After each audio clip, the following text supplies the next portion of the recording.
Students, today we'll be dealing with an important part of speech. This word joins two words, phrases, and sentences. The part of speech we are referring to is called a conjunction. Let's consider three examples to understand the concept. In the first example, the conjunction and has been used to join two words, that is, beautiful and intelligent.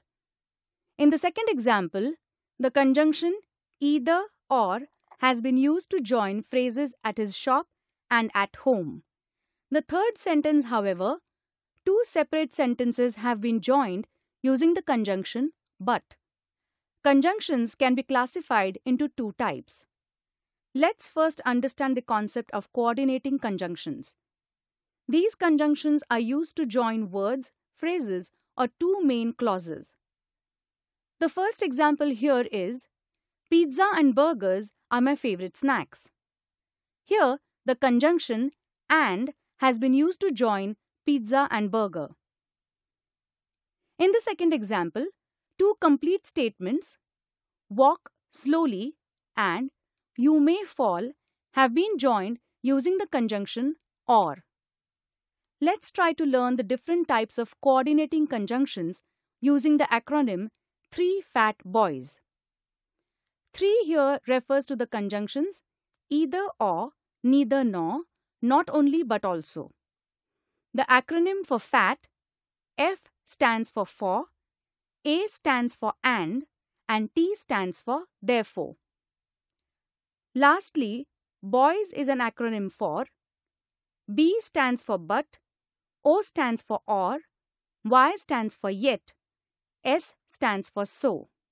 There, we have all our coordinators or coordinating conjunctions.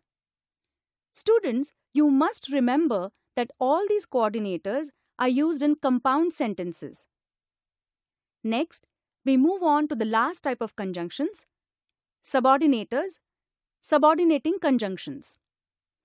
Subordinators or subordinating conjunctions are used for linking two clauses together.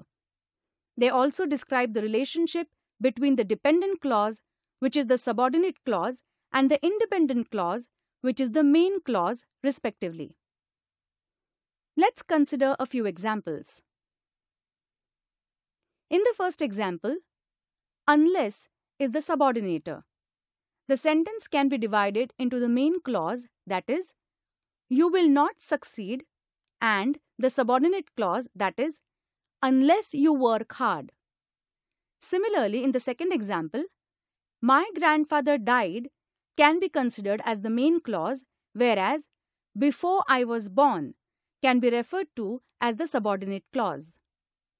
Before has been used as the subordinating conjunction. Let's now take a look at the list of subordinating conjunction, which again can be learned by you using the acronym What Bites You.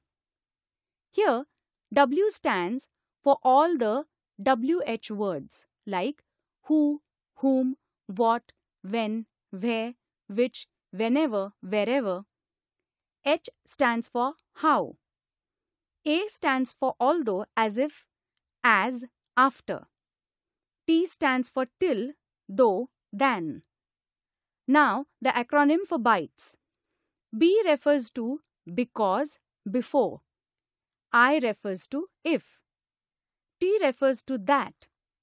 E refers to even though, even if. S refers to since, so that, so that.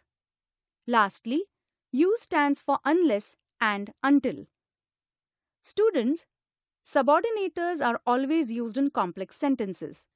Now that you have familiarized yourself with the types of conjunctions using their easy acronyms, you can easily attempt the exercises given to you.